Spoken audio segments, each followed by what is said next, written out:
Daybreak. As you see these two players there, Startail versus Vitrus Pro, sLivko versus Bomber. It's going to be good, no question about that. Macro focus map, and here we go. That's right, big map for both of these players. There's no all-ins coming from sLivko in this game, that is for sure. Bomber, most likely command center first, would be very surprised if it wasn't, and I think Bomber's gonna love it. He loves the split map scenario, and that's what he can be given here.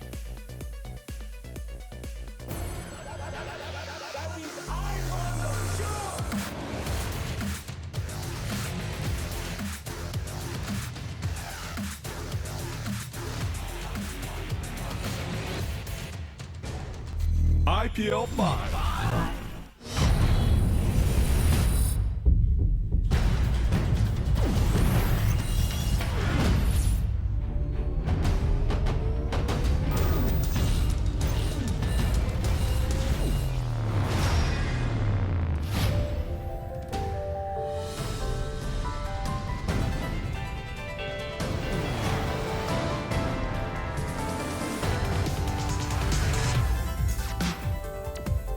Welcome to IPL 5 Daybreak.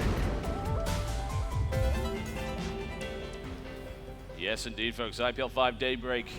A classic map, certainly, for a macro-focused game between these two players. We're going to kick it off here with the Terran.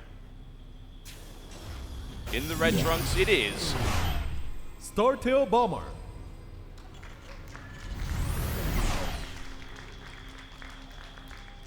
He's looking ready, he's looking unfazed thus far. It's going to be a very long tournament for him, as it is for anyone starting, of course, in the winners round 1.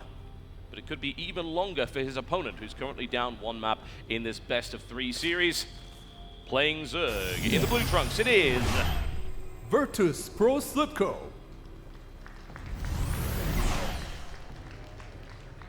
And the wonderful observing from Startail Legend as well.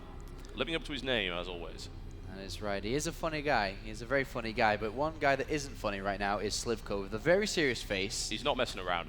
He was so incredibly close to winning that previous game. Bomber managed to hold on to his main, and from there on out, as mentioned, if he was to hold, then his upgrades and so on, his technology, would give him the edge going into the next part of the game. So he didn't lose too many SCVs, lost a few, but he was already 10 to 15 ahead of his opponent, so he was okay. And there we do see the command center first, as expected on a big map like this. Yeah, certainly. And hatch first from sLivko as well, so we're not going to be seeing any early game aggression. This we didn't expect to see any at all, although the extractor going down reasonably early here. Yeah, it's definitely not for aggression. No. It's so difficult. I mean, I've tried it on this map to try any roach bailing attacks. You can do it, sure. I mean, there's no rule that says you can't do it on a big map, but it takes so long for the units to get across the map. It gives Bomber more time to react, and roaches without roach speed early on take forever on a map like Daybreak to get there. So definitely not seeing aggression. So the reason for that gas is kind of two. It's going to be one for speed into map control, denying any form of scouting, denying any form of aggression leaving the base, to put the I may be doing aggression, but obviously I can't, but there is still the option of me. Yeah. And number two is just to go straight for speed, straight up to layer, and play from layer initially alone, whether that be Spire, whether that be Infestors. But the Roach Bailing Assault, if it was to happen, it could, but I don't really don't think it's gonna. It does seem so unlikely, honestly, that he would try something like that. It's one of the worst maps to possibly attempt it on. You know, this is no Steps of War. It takes a while to get across, and it's also very easily scouted, very easily spotted. Roach is not exactly the quickest thing in the world, and if he's able to hold it on a map like Ohana, then he can definitely hold it on a map like Daybreak, so I can't imagine sLivko will be doing that. We'll be finding out certainly in the next couple of minutes what his decision is. In the meantime, Orbital completes, and a nice start here for Bomber as expected, going directly into the reactor and the factory here, so we're going to be seeing Hellion play coming out. Oh, and also going straight into the starport could be drops. Yeah, well, I think it's just going to be the standard Hellion Banshee play. It could be that too, initially early on here. And I have a feeling that we may see mech here on a map like this, especially the ease of access towards the gases, of course, the natural and the third, quite easily taken. But Bomber is going to open up with a reactionary style with Hellions. But on the other hand, we see sLivko, who did get speed, is still in gas with 2, but he's actually building up enough gas to go straight for double evolution chamber, straight for, math in my head, 250 gas early on. So the melee and the carapace upgrade. So as he approaches roughly 200 gas, we'll see double evolution chamber come down. And then by the time they finish, he can research 1-1 and then go straight up to layer here. But with the Hellion and Banshees coming down, we are going to see move now. But as I say about the evolution chambers, 3 gases are taken at once. So he will power through with a lot more gas than initially expected here. But that's just going to be making sure he can get up to layer. He can get roach speed as well if necessary. There's a scout on the third base there by that initial Hellion, and currently we've got Bomber doing a reasonable job of hiding the complete set of his force. He's got 4 Hellions on the map. He is bringing in Cloak as well for Banshee, so he is fairly committed to this attack. And this is, I mean, it's a very good composition. It can work really well, but I've got to say of late, I've seen Zerg defending it better and better. Yeah, they're becoming a lot... basically, they understand how it works now. The Hellions are always going to try and run around. You've got wall-offs now with evolution chambers, as we can see the Roach one evolution chamber, and the second one wall it off. And then, of course, Queens. And especially the layer timing is nailed down now that it completes as the Cloak is ready as well. So Zerg players have just tightened up their own builds now to defend against these kind of assaults. So we'll be hard-pressed, I think, to see many drone kills. But if they do go down, of course, winner. Very much so. And the first Spore Crawler's on its way up. Interesting that sLivko's not really committing a huge amount to that, but if he's able to just get an Overseer out, then it shouldn't be too much of a problem. He can dispatch it with Queens if he's got the numbers to do so. So I expect to see one coming out from him very, very shortly here. We've got no other follow-up of Banshee either. It's just pure production buildings coming in. There's the Cloak, just out of range of the Spore Crawler. So going to be doing a little bit of damage here. And sLivko doesn't want to leave this mineral line because he knows that that's just more wasted mining time if possible. But this is actually significant already here for Bomber, who takes 6 kills, looking for 7 already. And there's a big Hellion swell at the front here. I can't believe how many drones he's just killed. That and then with the Hellions coming down to the 3rd, he gets a couple more as well. But he just killed so many drones there. There were a very slow reaction time. No creep spread from main to natural, which has delayed the Queens from getting in there. And more drones going down on the natural before the Banshee eventually falls. But that was 13 kills there, and especially as a Zerg player, when you don't drone towards the 3rd base, you say to yourself, I will defend my main and natural, easy peasy without losing any drones, defend and then drone towards my 3rd. And he said that, but still lost 13 drones. That gives Bomber a massive edge in this game. He's equal, if not stronger, in his income right now, especially with mules coming down.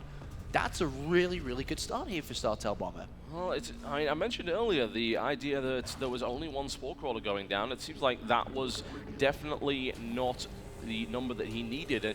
Many players do overcommit to Spore Crawlers, which can actually be a mistake. I mean, that's like economic damage in and of itself. When a single Banshee comes in, oh, there's 6 Spores, great, I got you to build 6 Spore Crawlers. That's 6 drones you don't have. That's a lot of money you don't have.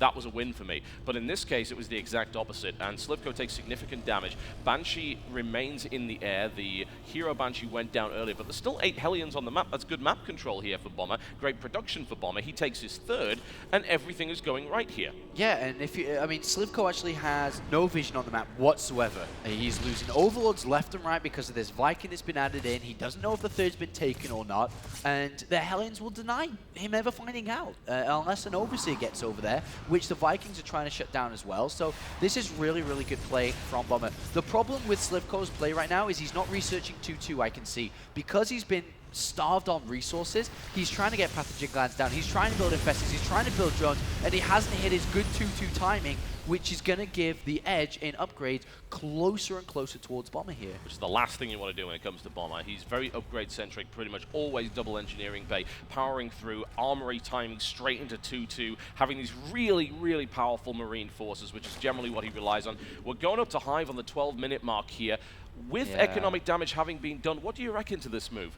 But he's cut out the carapace, as we can see. There's no +2 carapace. He's only got a limited amount of infestors. He's cutting corners to get to the same place he would have liked to be. But his army's going to be weaker because of that. Without the carapace there, he only has a handful of infestors. If any assault was to come in right now, a main assault, he only has a handful of units here. So sLivko's cutting corners to get up to where he's comfortable, which is towards the Great Spire, towards the hive here. Now, map control has been taken back here by sLivko, who was able to get a reasonable fungal, not a great one. He would have loved to have been able to grab all of the Hellions, but Bomber was just a little bit too quick off the mark and was able to get most of those out, and now Bomber enters drop territory. And this is a large map. It's difficult to defend against drops, especially when you take your 4th base. There's lots of options here. Some aggression coming in towards the 3rd, and this is going to be a cancel by the looks of it. No chance that that's going to go up. Yeah, nice cancel there by Bomber, keeping on top of the Zerg, who's trying to obviously expand right now. We do have the carapace coming in eventually after all these, or after the hive is done, the Baneling Nest is down, more infestors coming down, but it is quite delayed. And Bomber's keeping on top of things right now. He's not moving out, or he will want to move out shortly to take a new base in the center of the map to kind of filter his entire army. But for now, he's content with doing these small drops, which are working. They're working perfectly, actually. The attack towards the 3rd was blunted. We had a bunch of Blings have to go back and clear that up, as well as a few Roaches here and there. And great position there for Bomber, honestly. That is, once again, a great cancel, an incredibly efficient engagement, and a couple of Marines going out, and they're going to get some good information here. They're going to see infestors, they're going to see the size of that force, and I think bunker-wise is more than prepared. So unless he makes a mistake here, I don't see this aggression here from sLivko working at all. I imagine sLivko's just going to try and hold the center of the map and start to try and get that critical count of Broodlords going. And another drop coming in here, the same drop again, and basically the reason why these are so successful is because the majority of the units in infestors are on the other side of the map. This one's been trapped, but I think it's going to get away here. Even though the Queen's going to do damage, it should be able to get away. Oh, there it is. Yeah, he manages to get away. No chain fungal available there. Nicely done. Bomber must be grinning to himself as a result of that. And as mentioned, here he comes this again. is perfect. He just has to keep dropping. All the units are there. And basically, sLivko's saying, you're not going to take a 4th base. And Bomber's saying, all right, I won't take a 4th base. I'm just going to keep dropping you then if all your units on the other side of the map. He's got 3 active drops right now, which is more than you would usually have. Big surge here to the front. Does absolutely nothing, and quite frankly was ill-advised. A decent fungal there takes out a bunch of Marines, but he loses some Roaches in the process, and the tank count is still very, very high here for Bomber. Drop towards the main has been delayed. It's on its way over there at the moment. A couple of Lings and an Infestor ready to receive it. Might be enough to stop that from doing some damage. And now we have Bomber taking the 4th base, or will be very shortly here, moving out with an army and dropping on the 3rd and the main. He's all over the place right now, moving forward, but sLivko is going to intercept this army, but there's no infestors there, which means the Marines will slaughter everything. And Bomber, oh my god, he is so good. He's playing so well here. He really, really is. This drop is going to get shut down here by sLivko, but he's been stretched all over the map right now and wasn't able to efficiently engage the main army in the center here. The tanks did not go down. The Marine count is high and is continuing to get much, much higher. The Great Spire is now done. But this is my concern. Bomber's already prepared for it. He's building 2 Vikings at a time. He's going for +1 air weapons. And honestly, with the amount of damage that's been done to sLivko's economy and his inability to mine from a 4th base, the Broodlord count's not going to be that high. That's right, that's indeed. He's so starved of money. And another base goes down here in the center. And Bomber doesn't even care about these units. He's going to spread out. He's going to do as much as damage as possible. He will want to get a Planetary Fortress back at home, add on more. The Ghost Academy's coming down, so he's going to get Ghosts to impede the Infestors. Marines and Vikings will do the rest as another base is about to fall. There's the back home units. And boy, oh boy, oh boy, this is what everybody wanted to see. How good is Bomber right now is the question that some people were asking and now has been answered. He is phenomenal, and he has played a flawless game up to this point. Fungals go down the tanks. Tanks don't really care about that. The Marines, on the other hand, do, and they're able to avoid it. Now he must engage the Broodlords. This is difficult. He's going to get surrounded here, lose a few tanks. He needs the Viking count, which he currently doesn't have. He's moving in more Marines here, and the Broodlord count isn't that high. The spread of Marines, look how good it is. It is pretty good. The fungal on the left flank will collapse it, but there's plenty more Marines coming in. Viking count is getting disturbingly low. That worries me a little bit. Great transfuse here by sLivko. Excellent transfuse by sLivko. And the Broodlords live, and suddenly Bomber is on the back foot and pushed backwards. He is pushed back. I think he should have left a long time ago. There was no reason to go into the 3rd base, to be honest. I think he should have just retreated, taken the gases in his middle base, and just built up more and more of an army. But he's keeping the pressure on. Remember, tanks at this stage of the game become become irrelevant. So Yes. that's the counter argument. Oh, yes, I could have gone back to save everything, but what am I going to use my tanks for at this stage of the game? I'm not playing against Ultras, I'm playing against air. Therefore, he's keeping active on the map with these tanks. We'll probably dart in again here while building a new army back at home. We have Marines coming in, we have Ghosts coming in, we have Vikings coming in. Oh my god, there's 3 board Are Banelings you there. kidding me? I think sLivko's forgot about it like we did. And See the little cleaning droid, he's desperately trying to warn them, but unfortunately he's not able to communicate in the human language. You know, there's something says that Bomber knows about this, but no, he does not. It's just like... oh god, he just ran all over them, and sLivko wasn't even holding them, to be honest. No, he was not ready for the use of that at all, although he might still be able to get that strike in. Baneling's coming in, well defended. He definitely must know now, he was just Surely, there. yeah, he's right on top of them at the moment. He's waiting for that opportunity to get the good detonation, but he's gonna have to make it work alongside an attack. He doesn't want to just detonate it. Bailings. I was just looking through his vision, he was holding his Bailings. He knows exactly where they are. Oh my god. Oh! sLivko cannot be happy about that, and unfortunately these days borrowed Baneling is kind of a roll of the dice, and in Vegas that can be a risky business. It hasn't helped him thus far. Now, trust me, I know about rolling the dice. Yes, it's not good. You do. You need to stop that, Apollo, seriously. But never mind. We're in Vegas, man. What happens in Vegas stays in Vegas, including the contents of your wallet. Yeah, it's not good. But anyway, this game does continue on as the Brutal Army has started. It is rising up now. God damn it, these Banelings. If only I could see inside the mind of those Banelings right now, the most frustrated Banelings on the planet. I mean, these 4 Changelings are doing more than those Banelings are right now. That's not good at all. Bomber now stimming forward and finds precisely nothing, but he's going to get this double drop right into the main here. And sLivko has got to do something with these Banelings here. He's holding on, trying to max out. Bomber's already maxed, though. He doesn't care. He's working on +2. He's adding on more command center. Never will you take that base, says Bomber. And now stimming into the main, he moves in, looking to... Oh, the great Great Spire goes down. Infestation Pit going down as well. Great tech sniping. A huge Baneling detonation goes in. The Broodlords are the threat here. Where are the Vikings? It doesn't matter. These units in the center of a giveaway, he doesn't want them anymore. So he's basically throwing them in the middle just to get rid of a couple of units. So much tech going down here. Spawning Pool, Greatest Spire, Infestation Pit, the base at the north, gone down. He's trading off these units. He's got a great economy. Bomber can easily take a 5th base in the bottom right very shortly. Stim Marines again here, running here. They're going to get into the drone line before sLivko's available. Can he get the hatch? Well, he can't build anything. Surely not. No, the Thunder's going to come in from the back. And the problem is he can't build anything. You know, I've been saying this for a year and a half, Apollo, and eventually what's going to happen is they're going to build 2 spawning pools in different places. But that is not going to happen today. And as you can see, he can't build any units at the moment. Yeah, that's right. And these Banelings have still not been detected, Why? even though there's turrets around there. Just haven't quite noticed them. I mean, he could actually just march into that mineral. Oh, wow. If he gets those ghosts, that would be the best thing in the world. But the question is he going to get them? No. A lot of ghosts here. Ghost, Viking, Raven. Oh no, the turrets. I mean, the Ravens have the Raven spotted picks the it Banelings. off. The most useless Banelings in the history of StarCraft 2. Well, maybe that Moon game counts, but no. The second most useless Banelings in the history of StarCraft 2. Oh dear, here comes the Great Aspire once again. His forces are not maxed out yet because he wants more Broodlords. He can't get them right now. And Bomber's taking his sweet, sweet time And why building not? a very strong army. Let's Look at get his some Raven upgrades. energy. You know, why Getting not? rid of SCVs as well. Doesn't need them. He's got Nope. orbitals. And he's about to be at 2-2 in his air weapons. And he has +3 weapons on the way. He has a lot of Ravens. He has a lot of Ghosts. And this is what we talked about before the series even begun, is that Bomber is a player that does this. He will split the map in half. Yeah. He will build an army that he's comfortable. And to be honest, I wouldn't even be surprised if the Fusion Core was to come down very shortly as well, as he's taken another base to start to build just the ultimate army to take down the Zerg. He could very well do that. As you can see, this medevac very, very badly damaged. The Marines pedaling as hard as they can to make sure it stays in the air. You cannot have this base, says Bomber. Once again, nuclear missile and 5 command centers. Very standard build coming in here from Bomber. This is the Bomber we've known for the last couple of years, and this is going to end in a bang one way or the other.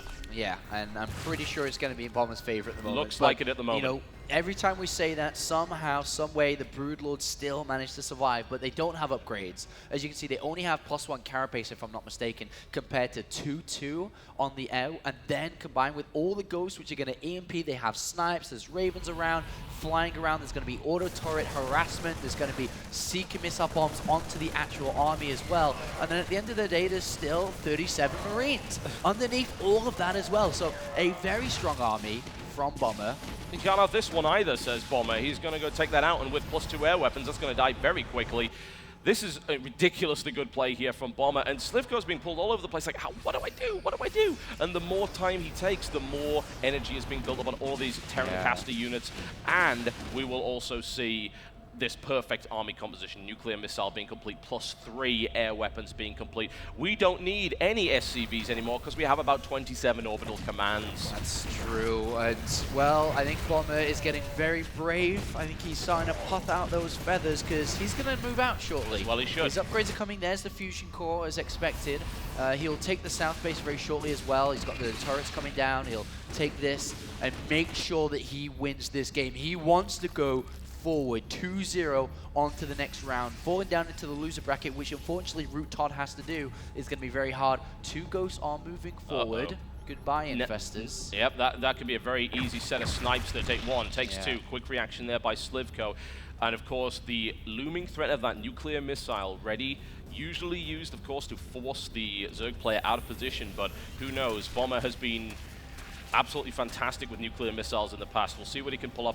It looks like he's finally taken the base up to the top, but the question is it going to matter with an army like that against him? That is a very strong army, and to be honest, usually if this was any other Terran player, I'd be like, you know, it's a good army, but can he control all these different weapons he has? Yes, it's Bomber can, because he's so used to it. He's been playing this style, playing with this kind of army composition for so very long. Here it comes, and this is going to be combined with drops coming. This entire engagement is going to be ridiculous. Seeker missile onto the Overlords, and everything that was in there is dead, so no Baneling drops in, and a huge supply block already. And don't worry, he's got more, he's got way more than that. That's more caster units sniped off here by the Ghost. He's being very, very careful not to get caught out of position. The Viking count is massive. He's got +3 weapon. Nuclear missile is in the air right now. It is in the air. Where is it going to land, though? Right there. Yep, sLivko knows. He knows it's fine. You know, this wasn't supposed to land. If it does, it's a bonus. It's about moving the Zerg army out of position so he can go and say, oh, it's that base in the northwest. A second nuclear missile has been launched. That is right. And this is great zoning here from Bomber, saying, all right, come defend this base, man. Yep. Come defend it, and if you do, I'm going to nuke you. And, well, another base does fall down, another nuke does land as well, and this battle continues through. Marines have broken this left-hand side, will break down that base. Here comes the large flank. That's still a very dangerous force of Broodlords. Bear that in mind. Upgrade count is looking better for sLivko than it was earlier. Huge ghost count, and send a massive EMP on all of the Infestors at the front. Vikings are going to destroy everything. Oh, here it comes. Seeker missile! Oh, Broodlords are absolutely obliterated. But a huge fungal coming in here from sLivko, and that's a lot of Vikings that are about to die. But the supply count tells the story here. 182 to 104 falling rapidly. Battle cruiser operational coming into the center, and now these Corruptors are about to have a very bad day. Oh my God, Bomber. GG! Ladies and gentlemen, welcome to IPL 5 in Las Vegas. Bomber is here, and he's playing well. 2-0 versus one of the most dangerous Zerg players in the European scene, especially in the later stages of a game. That's where sLivko's comfortable, not today. Bomber bringing the fire right here to IPL in this first matchup, and if we see any play even close to that in the remainder of his games, then he is going to be one to watch out for in this bracket. That was incredible stuff. Really patient, and, well, the fireworks went off at the end there. That was beautiful to watch as a Terran player. I'm sorry my bias is showing, but holy hell, I hate Broodlords so much, and they are now dead. I think a lot of people hate Broodlords, Total Biscuit, and Bomber was the one that made us all happy at the end of the day. He brought it. He brought it. He That did. was wonderful play there. And sLivko played as well as he possibly could have against someone of that caliber, and Bomber just proving beyond the shadow of a doubt that he is, without question, back. His play is polished. His Terran versus Zerg is phenomenal, and that's not even technically his best matchup. Yeah. His TVP is nothing short of unstoppable. So that's a great start for him. Knocks down one of the top-tier foreigners early on. Yeah. Wow, yeah, I can't believe it either, camera. It's amazing, isn't he's it? that good. And, well, Bomber's here and will stay within this tournament, moves on to winners round 2. Oh, yeah. And will advance on to the next part of this tournament. Of course, there's many different rounds that each of these players have to work through. It's going to be a difficult tournament, but Bomber's one of the favorites. Definitely after that kind of performance, Good God. definitely one of the favorites to go the distance in this full stacked tournament. Without question. And this is, of course, VIP day here